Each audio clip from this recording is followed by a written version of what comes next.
Han cercato di esserci tutti ieri sera in Comune Vittorio Veneto i genitori dell'asilo di San Giacomo in guerra col Prosecco. Tutti per veder, seppur tardivamente, approvato il regolamento di polizia rurale, ovvero le nuove norme per la coltivazione nel territorio vittoriese. Da ieri sera non si potrà più, senza l'accordo col Comune, piantare liberamente in zona di interesse sociale.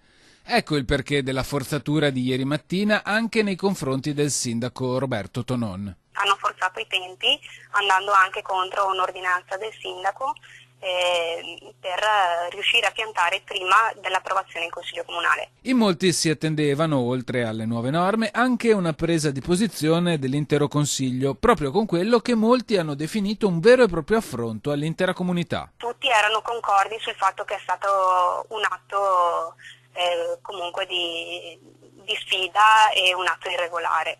Su questo tutte le forze politiche erano concordi. Un blitz delle barbatelle che inevitabilmente finirà davanti al giudice. Il Comune adesso prenderà le vie legali e si costituirà in giudizio.